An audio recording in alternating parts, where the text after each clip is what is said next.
Feliz sábado, entienden el mandarín. Dios les bendiga a todos.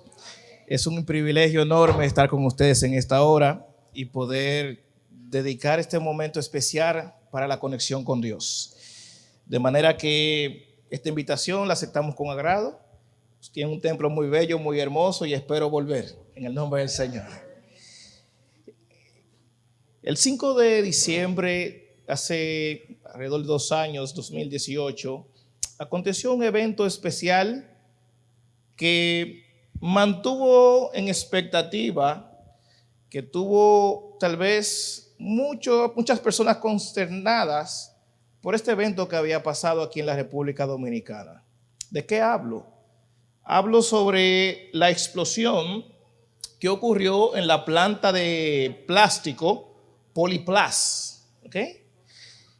Este evento generó ciertas preguntas e inquietudes en la comunidad.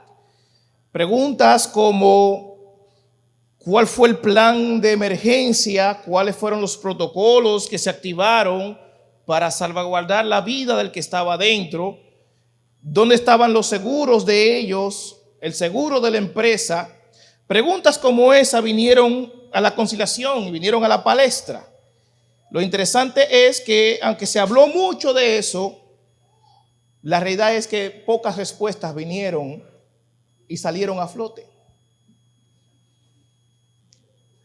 Son cosas que mucha gente a veces da por sentado que están bien y que se supone que en compañías grandes como esta, fábricas, deben ser algo normal cuando pasan eventos como estos y que las personas actúen de la manera especial y cada quien sepa cuál es el protocolo de emergencia a utilizar. La realidad es que no siempre es así. En esta hora yo quisiera poner la atención debida en sus mentes para ver cuál es el protocolo que tú usas de seguridad. Si viene algún evento o alguna crisis que se detone en tu vida, ¿cómo tú activas ese protocolo de seguridad? ¿Y cuál es el plan de emergencia que tú pones a cabo? El plan de emergencia es uno de aquellos que es bueno tenerlos y no necesitarlos, en vez de necesitarlos y no tenerlos. Es bueno que tú tengas eso en perspectiva en tu mente. De manera que cuando te ocurra, te salga de manera natural y pueda salir una vez que esos resultados se esperen de manera correcta. Tristemente, muchos de nuestros planes de emergencia de nuestras vidas cristianas están totalmente desconectadas al ideal que Dios quiere para nosotros. Y son planes de emergencia que lógicamente pueden ser aceptables, lógicamente pueden ser humanamente apreciables, pero espiritualmente no son correctos. De manera que nosotros vamos a pedirle al Señor en esta hora que por medio de su palabra que nos va a presentar en este momento, nosotros podamos entender cómo utilizar un buen protocolo y tener una posición de victoria. Así que invitamos a la congregación en esta hora a inclinar sus cabezas, a cerrar sus ojos y orar a nuestro Dios. Nuestro Padre Celestial, te damos gracias por el amor y el gran honor y privilegio que tienes por tus hijos. Gracias por permitirnos servirte en esta hora aquí en tu casa. Somos tus hijos y no tenemos otro mérito más que este. Por lo tanto, Dios, pedimos la dirección del Santo Espíritu del cielo para que al abrir tu palabra, oh Dios, vengas y te pasees con libertad en esta iglesia y que tu poder nos alimente directamente y por la dirección que irradia tu mano poderosa salvadora. Ven y dirígenos y tómame en esta hora como tu predicador. Hazme un siervo útil en el nombre de Jesús. Amén. Quiero invitarles a ustedes a abrir la palabra de Dios en el primer libro a los Reyes. Vamos a encontrar una historia de un profeta muy especial. De paso, para mí es uno de mis favoritos, el profeta Elías. La condición de este profeta tiene muchas cosas que enseñarnos. De paso, la vida del profeta, cada experiencia de él es tan disfrutable, tan agradable y tan predicable, a mi entender, que puede fortalecernos espiritualmente.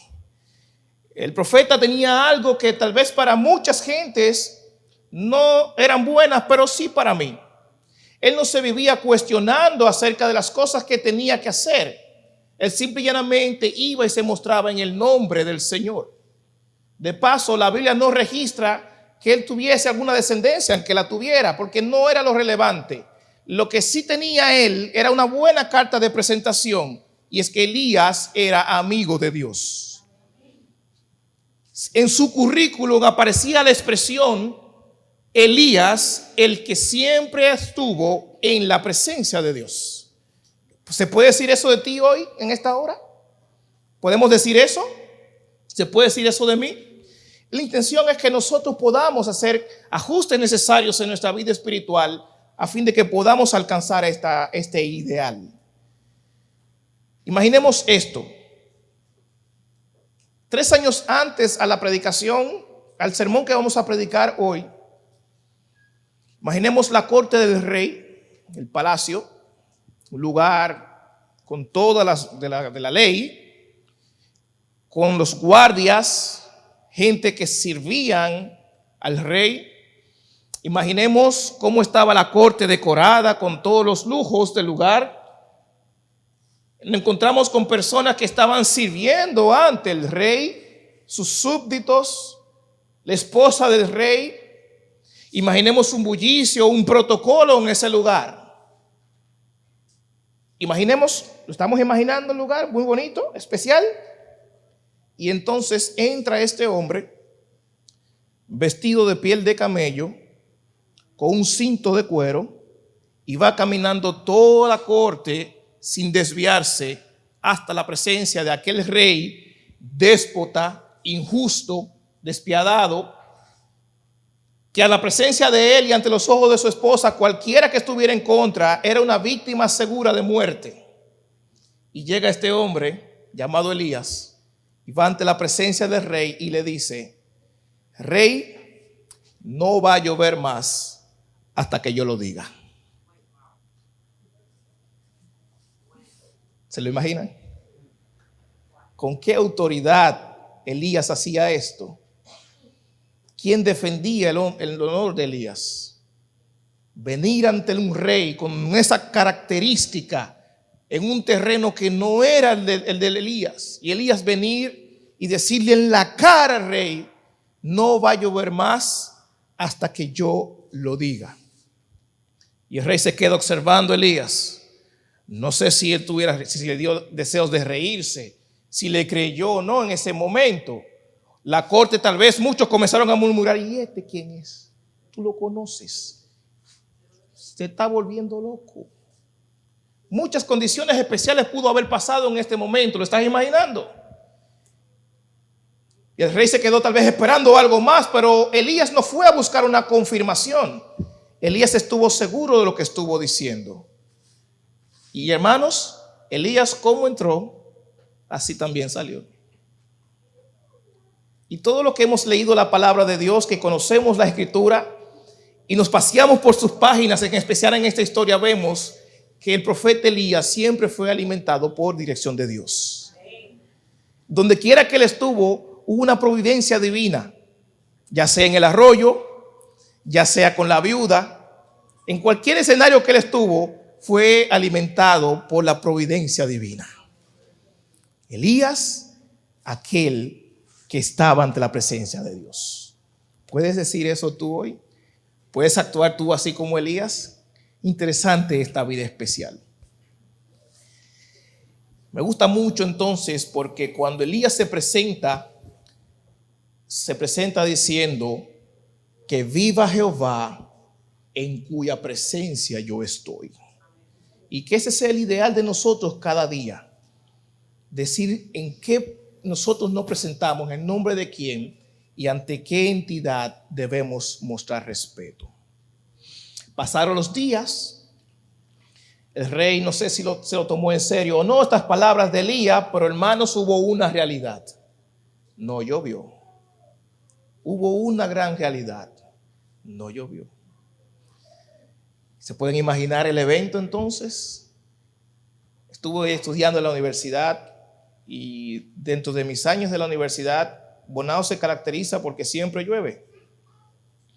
Pues nosotros pasamos una sequía a niveles de que la grama ya ni siquiera era amarilla, ya se veía seca, y eso era extraño verlo en Bonao. Nosotros estábamos preocupados y estábamos orando por lluvia en ese momento, pero cuando había lluvia orábamos por lo contrario, y porque se inundaba lo que sabemos de allá de la universidad, el internado de varones se inunda mucho cuando llueve mucho, entra el agua y se inunda. Ya han arreglado algunas cosas de esas, pero no llovió. Ya vemos cómo esto pudo haber sido un evento que para la nación pudo haber representado una crisis nacional. Y tal vez la parte económica tuvo que haberse visto afectada porque había que buscar los recursos para que llegara el agua al pueblo. No solo para que llegue el agua era prácticamente lo que permitía que las plantas se dieran, lo que la vegetación y la alimentación se diera a producir. Y si no había agua, ¿cómo se iba a regar estas plantas? Por lo tanto, la crisis tuvo que haber aumentado también en la parte alimenticia, porque tuvo que haber flaqueado esto ante la nación. Y entonces el rey, que ve a este hombre, que dice él ser amigo de Dios, que se crea como un impostor, ve que entonces sus palabras se están cumpliendo. Elías, el Hijo de Dios.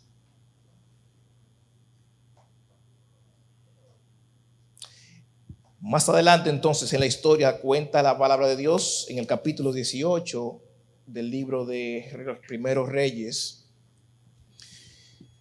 que Elías se presenta una vez más ante el rey y le hace un pedido especial. Reúneme todos tus profetas falsos y yo me voy a presentar ante ti y vamos a ver cuál es el Dios verdadero, si al que tú sirves o al que yo sirvo. Sigo diciendo, ¿quién estaba respaldando la espalda de Elías? Aquel que era su amigo, aquel en cuya presencia él habitaba. Ese era Elías. Y ustedes saben la historia, no tenemos mucho tiempo para desarrollarla, pero ahí se manifestó de los mejores milagros que usted ha visto en el Antiguo Testamento. Se despeja el cielo y cayó fuego del cielo. ¿Bajo qué? Una oración del profeta.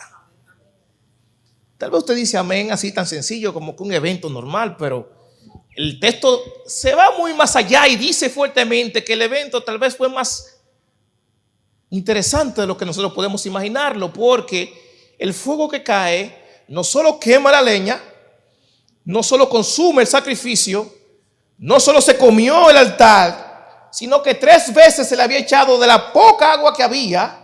3 veces Elías mandó a que se le echara agua y hasta el agua se la consumió. Porque la palabra de Dios se manifestó en ese momento con poder, con autoridad. Y ahí el rey quedó en vergüenza. ¿Saben el que ha leído la historia? Los profetas de Baal y de Acera no hicieron el milagro, pero sí el Dios a quien Elías adoró. Por lo tanto, prácticamente ante la presencia del rey, ya Elías era una persona no grata, porque lo había dejado por segunda vez en ridículo y en vergüenza ante el pueblo.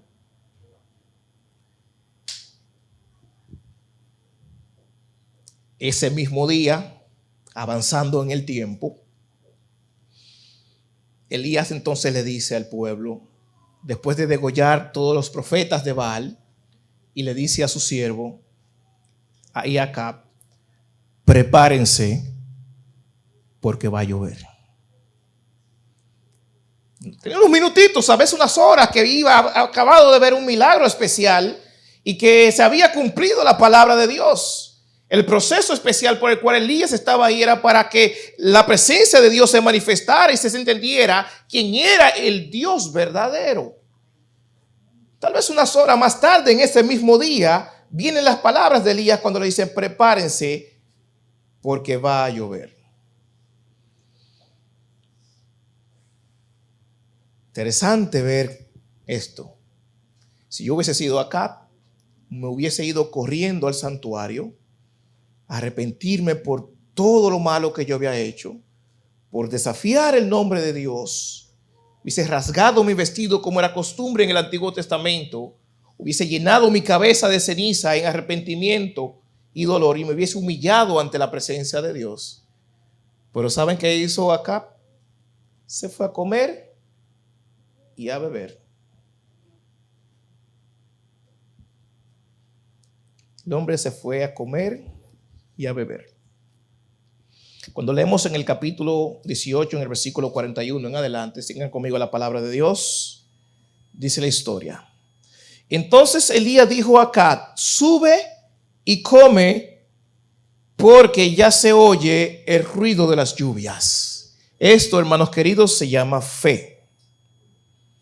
Ya se escucha el ruido de la lluvia. Y Elías lo dijo por fe. Acá sube, y cuando sube, lo siguiente que él hace, versículo siguiente, es que él se fue a comer y a beber. Mientras que Elías sube al Carmelo y allí se va a la tierra, pone sus rodillas en el suelo, pone su cabeza entre tus rodillas y alaba y honra el nombre de Dios en oración, el rey se fue a comer y a beber. En esta historia hay tres tipos de personas. Y hay tres tipos de personas que activaron cada uno un protocolo de emergencia diferente. El primero es el del rey Acab. Acab, después de ver la crisis manifestándose por no llover, después de ver y quedar en ridículo como sus profetas fueron destruidos ante su presencia, después de ver que su sistema religioso quedó totalmente nulo, después de ver la crisis del pueblo hablar, después de ver que todos los milagros que Dios había dicho en el nombre de Jehová se cumplieron, entonces él lo que dice es: déjame yo distraerme un poquito, voy a comer y a beber. En otras palabras, bien dominicano, Acab se hizo el loco. Él no está viendo que está colapsando su nación. Él lo que le importaba ahora mismo es tomarse un tiempecito a solas para ver cómo él se iba a levantar como rey y seguir gobernando. Porque este impostor, para él, Elías, lo había dejado en ridículo. Su protocolo de emergencia fue huir del problema.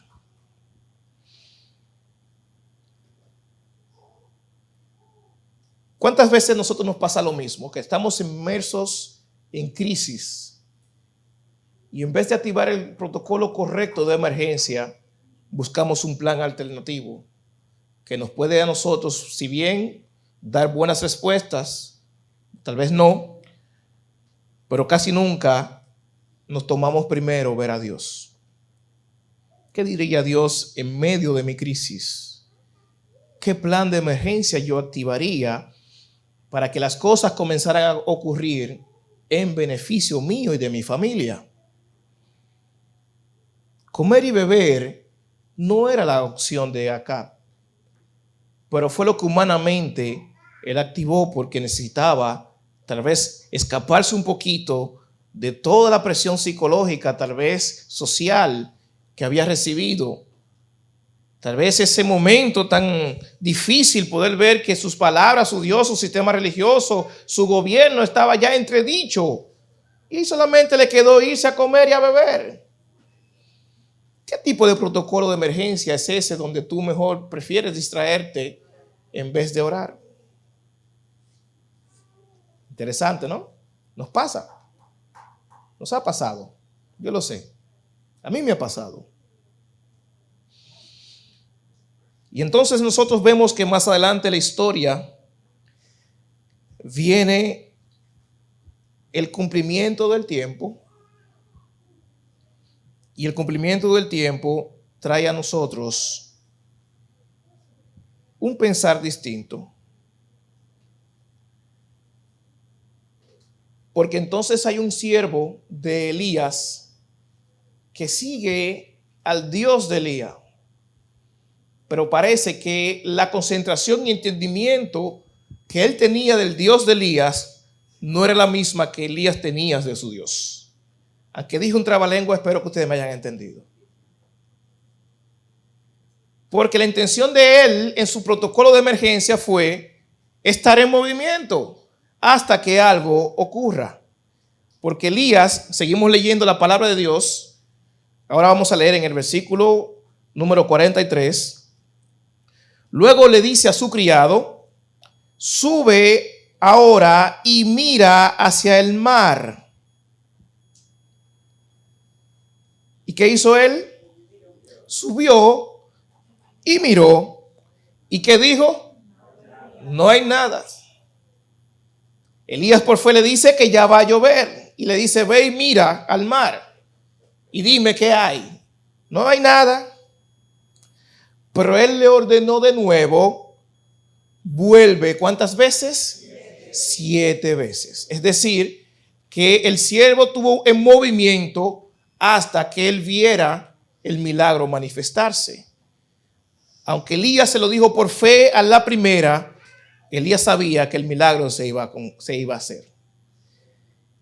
Y hay otro tipo de personas como ese siervo que esperan en movimiento que entonces el milagro se dé. ¿Está mal esto? No, yo no estoy diciendo que eso esté mal. Yo solamente te estoy diciendo que la Biblia dice: bienaventurado el que sin ver cree. ¿Tú estás alabando el nombre de Dios en esta hora? ¿Estás entendiendo que hay varios tipos de personas en la vida? Que la cual en su momento de crisis activan diferentes protocolos de emergencia que no siempre dan al traste con lo que Dios quiere para ti.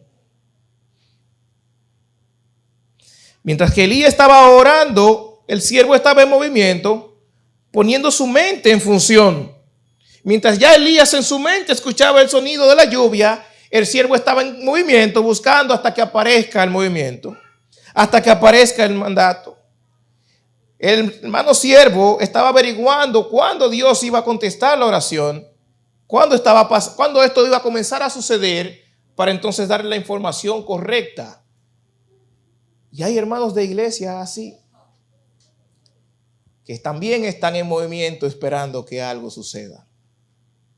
Y no se preocupan por ellos ser el medio por el cual las cosas tienen que suceder. Dos tipos diferentes de planes de emergencia. Y encontramos un tercer plan de diferencia, de emergencia, en la persona de Elías. En lo que todo el mundo estaba distraído y estaba en movimiento, Elías estaba de rodillas orando. ¿Cuál fue el mejor plan de emergencia? Evidentemente, el de Elías. Porque ya por fe, todas las cosas comenzaron a ocurrir en su mente, pero él sabía que el Dios del cielo no lo iba a defraudar. ¿Qué sabía él? ¿Y tú lo crees así? ¿Tú estás confiado, confiada de que el Dios del cielo no te va a defraudar? ¿En quién tú estás poniendo tus fuerzas? ¿En quién tú estás poniendo tu fe? ¿A quién tú le dedicas tiempo en oración? Esto es para meditar. Y yo quiero que tú y yo entendamos que esta historia está en la Biblia. Y aunque parezca inverosímil a la luz de la ciencia, yo creo en el Dios que hace milagros. Yo he visto a Dios obrar de manera poderosa frente a mis ojos. Yo he visto a Dios parar la lluvia. Yo lo he visto en el nombre del Señor. Recuerdo una de mis experiencias cuando pequeño. Estaba muy emocionado por hacer la obra misionera. Nunca había salido. Estamos en la iglesia de Nizao y íbamos para un batey de haitianos que quedaba en otro lugar por ahí, por Bahí, no recuerdo el área ahora mismo. Y yo estaba muy emocionado porque era mi primera salida a hacer la obra misionera. Y entonces cuando estamos en la iglesia orando y cantando, de repente se nubló todo y cayó un tremendo palo de agua. Y comenzaron los hermanos a desanimarse. Bueno, con esta lluvia no vamos a ir para parte. Y una hermanita de fe y de oración dijo: hermanos, vamos a orar, porque la voluntad de Dios es hacer su obra. Y llueva o no llueva, nosotros debemos llevar el mensaje. Y se fue de rodillas a orar. Y dijo: y vamos a salir confiados en el nombre del Señor. Y la lluvia va a parar. Hermanos, nosotros salimos a caminar afuera. Y nosotros dábamos un paso y la lluvia se iba alejando. Un paso y la lluvia se iba alejando. Y yo lo vi eso con mis ojos. Mientras cantábamos "Oh buen maestro despierta", la lluvia se iba moviendo. Nosotros avanzando y la lluvia se acababa. Yo creo en el Dios de los milagros. Mi abuelo era un hombre de oración. Mi abuelo creía poderosamente en el poder de la oración. Y no había cosa que mi abuelo oraba que no se le cumpliera en su nombre. Y uno de los elementos más importantes de su oración fue su familia. Y él le dijo: Señor, si me traíste a esta iglesia, yo quiero que si yo muero y tú me vuelves a levantar y vamos al cielo, yo quiero que cuando tú me preguntes por mi familia, yo decirte: aquí están todos. Tuvo 15 hijos con mi abuela y los 15 estamos dentro del evangelio. Sus nietos están en el evangelio. Sus bisnietos siguen en el evangelio. Yo soy tercera generación de él y pretendo que mis hijos mantengan la línea del pensamiento. Desde antes de tener su futuro familiar, él dijo: a todos te los presentaré en el cielo. Eso es tener fe. Eso es saber cuál es tu protocolo de emergencia. Eso es saber a quién tú tienes que dirigir tu oración. Eso se llama tener fe. Si usted va a Cambita, San Cristóbal, y pregunta por Erasmo Puello Cabrera, que ya murió, la gente le va a decir quién fue. ¿Quién fue él? Yo pretendo ser un hombre de oración y desde el año pasado me lo propuse. Mi esposa está ahí de testigo. Desde el año pasado quise incrementar mi nivel de oración. Si antes oraba 3 o 4 veces al día, orar 6 veces. Duplicar el momento de orar. Y créanme, hermano, que cuando más estoy orando es cuando más pruebas estoy recibiendo. Cuando más me siento cerca de Dios es cuando más las cosas me están saliendo mal. La salud comenzó a flaquear, el empleo comenzó a fallar, la parte económica comenzó a bajarse, el vehículo comenzó a presentar fallos. Y uno dice: pero yo estoy cerca del Dios del cielo. Yo digo: pues gloria a Dios, porque lejos del Dios del cielo eso no me va a pasar. Y si yo estoy cerca del Dios del cielo y estoy siendo probado, es para que mi fe aumente. Si tú estás cerca de Dios y no ves los milagros manifestarse, hermanos, eso es peligroso. Porque el que está al lado de Dios, el que camina con Dios, va a padecer persecución. Pero él dijo: no te preocupes, que yo voy a estar contigo. No temas ni desmayes, porque yo soy tu Dios. Siempre te sustentaré y siempre te levantaré con la diestra de mi justicia. ¿Tú estás entendiendo el mensaje en esta hora? ¿Cuál es el protocolo de emergencia que tú estás activando? ¿Cuál es el Dios a cual tú le estás orando por tu situación? ¿Estás mirando el milagro llevarse a cabo inmediatamente? Venga tu oración. Hemos estado estudiando toda esta semana acerca de ¿quién? De Daniel. Si hay una de las características maravillosas que podemos decir de Daniel, también es que era un hombre de oración. En el libro de Daniel aparecen más de 8 oraciones ahí, algunas explícitas, otras implícitas. Y justamente en esta semana oramos sobre una de sus oraciones especiales de protección para que no fuera destruido dentro del foso de los leones. Vemos 3 maneras de orar de Daniel. En el capítulo 2, Daniel ora. Y cuando ora, ¿cuándo viene la respuesta de Dios? Inmediatamente. En el capítulo 2 estaba puesto a prueba. Si no me dices, Daniel, decía el rey, cuál es mi sueño y su interpretación. Él oró al Señor e inmediatamente vino respuesta divina. ¿Cómo? ora al Señor y inmediatamente vino respuesta divina. Y le dijo al rey cuál era el problema. En el caso de esta semana, cuando él ora al Señor que lo encuentra, dice que los libre, ¿cuándo fue la respuesta de él, de Dios? Hasta el otro día. Porque hasta que no fuera sacado de ahí, su protección y su liberación tenía que estar en juego. Al otro día, cuando en la mañanita se fue el rey y le preguntó, Daniel, ¿el Dios a que tú sirves te ha librado? Sí, yo estoy aquí. Y lo saca, entonces hubo respuesta después de su oración. Y si te vas más adelante estudiando sus profecías, cuando el ángel de Jehová vino en respuesta de él, su oración, él le dijo, fue escuchada al principio. Y si tú estudias cuándo fue el principio, casi 10 años antes, cuando Daniel oró por eso, fue que vino la respuesta 10 años después a esa oración. Es decir, la respuesta de Dios siempre llega. Puede ser inmediatamente, puede ser 24 horas después, en medio de tu problema, o puede ser después. ¿Sabe por qué el ángel le dijo que no venía aquí? Porque él estaba luchando en el cielo con algo que él todavía tenía que terminar para primero venir y responderle a Daniel, para después venir con Daniel y decirle cuál era su respuesta. Es decir, que Dios escucha nuestras oraciones, todas las oraciones, ya sean largas, cortas, pequeñas, ya sea de súplica, ya sea de sanidad, ya sea por un milagro, ya sea de fe. Dios siempre escucha tu oración. Pero si tú no le buscas en oración, no esperes respuesta de Dios. Hermanos queridos, yo estoy hablando un poquito fuerte en esta mañana. Pero yo pienso que es necesario que nosotros entendamos cuál es el propósito de la oración. ¿Cuál es tu protocolo de emergencia ante la crisis? ¿A quién tú buscas? ¿Con quién tú te estás desenvolviendo? Hay personas que son especialistas en ayudar a Dios. Hay personas que son especialistas en ayudar a Dios. Sí. Hay personas que en medio del conflicto buscan la manera de que ellos hagan que las cosas cambien y no le dejan a Dios actuar en esas cosas. ¿O no se acuerdan ustedes de la madre de Jacob? Ella es uno de los ejemplos de los especialistas en ayudar a Dios. Eso le costó a ella nunca más volver a ver a su hijo. Nosotros necesitamos ver que en medio de nuestras situaciones, que en medio de nuestros conflictos, nosotros necesitamos hacer como Elías, activar el protocolo de emergencia, buscar la presencia de Dios en oración y dejar a Dios actuar.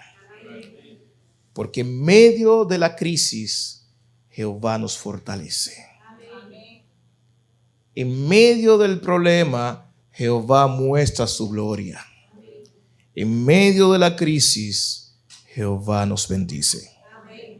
Eso es difícil humanamente entenderlo, pero tú no estás aquí para entender los designios de Dios. Tú estás aquí para creer.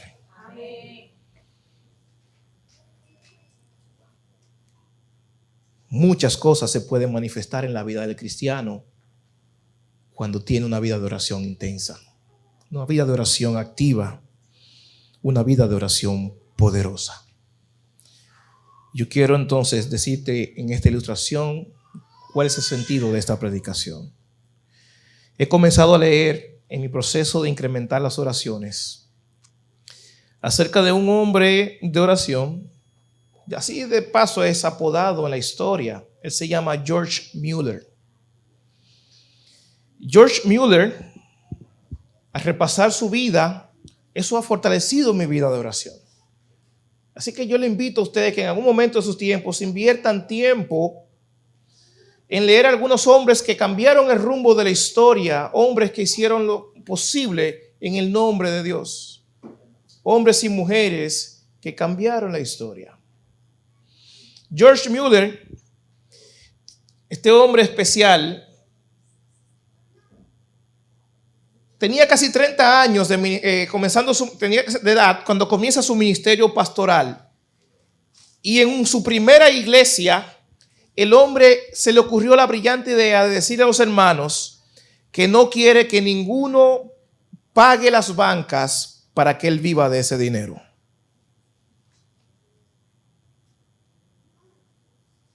¿Entendieron lo que les dije? Cuando usted está sentado, imagínese que usted tenía que pagar para estar sentado ahí. George Mueller dijo, ninguno que esté aquí pague su banca para que yo viva. En Inglaterra, alrededor de los años 300 años atrás en Inglaterra, la iglesia acostumbraba a pagar las bancas para sentarse. Y eso era lo que hacía que el pastor se mantuviera con vida. Él dijo, en la Biblia no hay un versículo que me dice que usted tiene que hacer eso. Por lo tanto, como yo creo en el Dios de la Biblia, y él no creía, no sabía, él no conocía el sistema de dadivosidad de la iglesia. El diezmo y ofrenda, él no conocía esto. Y cuando él se puso a entender la Biblia y a concentrarse, él dijo, no se preocupen, a mí no me den ese dinero de ustedes, porque yo quiero que cualquiera allá afuera venga y se siente en cualquier lugar de la iglesia.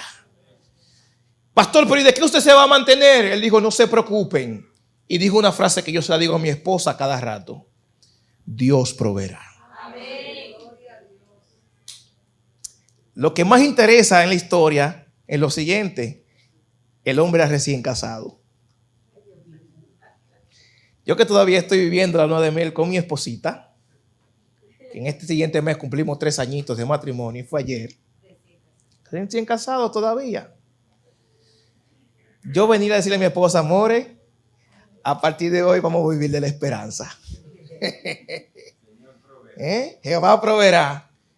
No creo que toda mujer se tome eso muy a la ligera. Pero George Mueller se casó con una mujer también de oración. Y ella dijo, vamos a orar. Y a partir de ahí tomaron una idea que tal vez en algún momento de su vida comenzó a ser el principio de su vida de éxito. Ellos decidieron decir, ¿cómo nos vamos a sostener? Simple, coloquemos una cajita delante de la iglesia como ofrendas voluntarias. A nadie hay que decirle qué tiene que darme. A nadie hay que pedirle en la iglesia para que me mantenga. Jehová proveerá.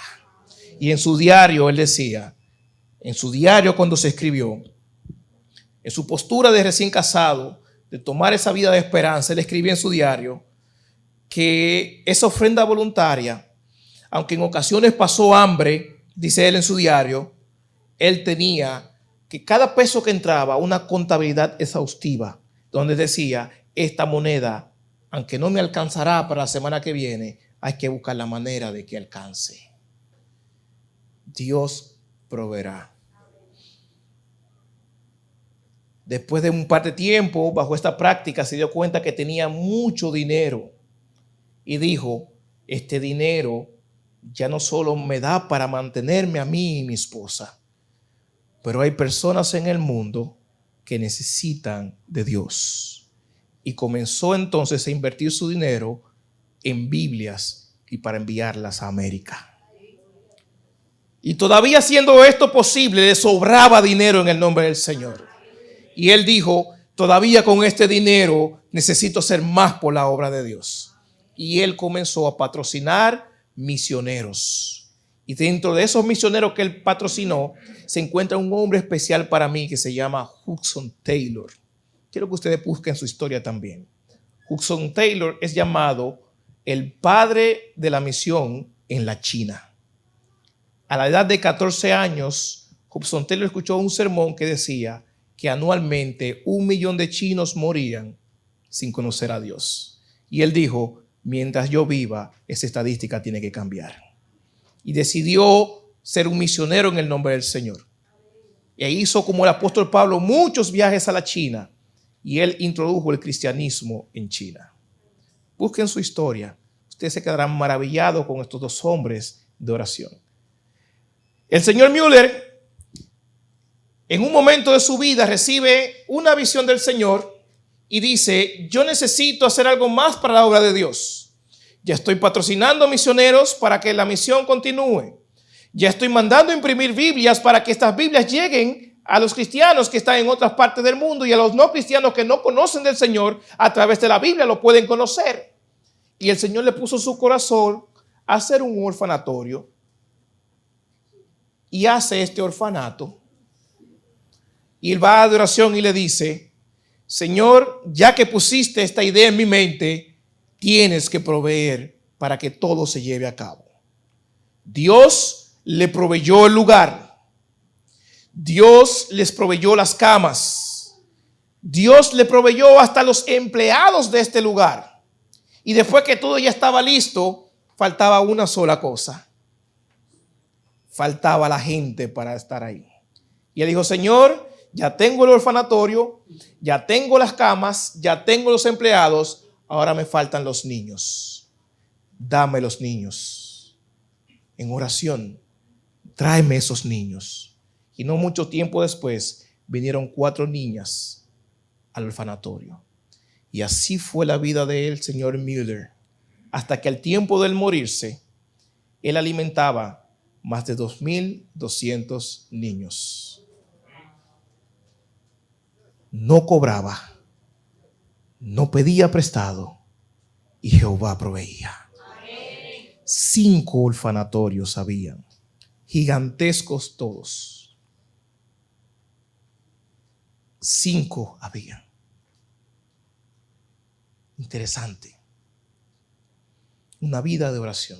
En cierta ocasión llegó un hombre y le dijo, ya que veo que su orfanatorio tiene mucho éxito, hermano, yo quiero traer ante usted una ofrenda. Dígame cuánto usted necesita para que el orfanatorio siga adelante. Y el señor Müller le dijo, no, mi querido, yo no puedo decirle al Señor lo que Él ya sabe.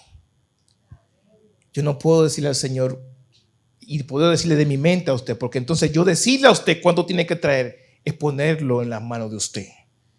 Vaya ante el Señor y ore y dígale al Señor que le ponga a Él en su corazón cuánto es. Porque si Él lo hace así, entonces yo le di la oportunidad a Dios a que Él sea el proveedor y que tú creas que el Dios de las fuerzas, el Dios de lo imposible, el Dios de los milagros, cambia las historias. Así lo paró el hombre justo, Tom Taylor. Y en su diario él dice, nosotros no teníamos un peso, pero no podíamos decirle porque yo no quería que él se sintiera autosuficiente y que la gloria se le atribuyera a él. La gloria siempre debe ser de Jehová. Y en otra ocasión se acerca a otra hermana que tuvo una maravillosa obra y en su venta de su obra fue ante él y le dijo, yo sentí en mi corazón traer una ofrenda para acá. Y él le dijo, ¿usted está segura? Sí, pues ore a Dios para que la siga asegurando. Y cuando usted esté completamente segura, traiga la ofrendita. Cuando usted esté completamente segura que fue Dios, venga con ella. La historia finaliza diciendo que este fue un hombre de oración. Y la estadística maravillosa que él tiene para decirte en esta hora. Hay problemas que te pueden pasar durante todo este año. Yo no tengo una agenda para decirte cuál es el método que tú tienes que usar para hacer un protocolo de emergencias. Yo no tengo tal vez las informaciones correctas para decirte qué debes hacer en tu vida espiritual. Pero tú tienes un manual de vida que tiene todo lo necesario para que te nutras y encuentres las verdades presentes. Tú tienes a un Dios todopoderoso que cambia la historia. Yo creo en ese Dios que cambia la historia. Hay protocolos de emergencia en la cual nosotros debemos recordar que la victoria está de rodillas. Denzel Washington, en una charla motivacional a uno de sus seguidores actores, de todas las cosas maravillosas que le dijo, me impactó una que le decía, ¿tú sabes cuál es mi secreto para yo estar con vida? Y es que todas las noches yo me obligo a poner los calzados y los zapatos bien lejos en el medio de la cama. Y ellos se quedaron mirándose. ¿Y por qué? Porque en la mañana eso me obliga a poner mis rodillas en el suelo. En la mañana eso me obliga a buscar la presencia de Dios. Y de rodillas orarle al Dios que todo lo puede. Yo te invito en esta hora a estar de pie. Si tú realmente has entendido el mensaje del Señor, hoy debes someterte a su plan. Y en su plan la oración está. Ora con fe y mantente dispuesto y dispuesta a esperar su respuesta. No dejes que tu voluntad se interponga en el plan de Dios. No alteres el curso de las cosas. Si estás en medio de la crisis, deja a Dios actuar y espera su respuesta. Ten la confianza de no solo decirle a Él lo que tú necesitas, sino también esperar de Él su respuesta, que puede ser ahora, puede ser mañana, puede ser 20 años más adelante, pero vendrá. Y si vino de Dios, es porque nos conviene. Que su voluntad se alinee con nuestro corazón y que nuestro corazón se someta a su voluntad. Es nuestro pedido en esta hora. Que Dios te guarde. Padre Celestial, hemos venido ante ti para saber, oh Dios, cuál es el mejor protocolo de emergencia: la oración. Ante cualquier crisis, la oración. Ante cualquier situación difícil, la oración. Dice la palabra de Dios que ese siervo que ora y esa oración eficaz con poder tiene muchas cosas que dar. Que el Dios de los milagros, que el Dios de Elías, que el Dios que ha provisto desde la historia para que la humanidad tenga una esperanza, se siga manifestando en la vida del creyente, y que en esta hora nos entreguemos por completo a tu causa. Que este mensaje de salvación nos alcance y nos bendiga. Que este mensaje de fe nos prospere. Que este mensaje de amor nos transforme. Es mi pedido en esta hora en el nombre de Jesús. Amén.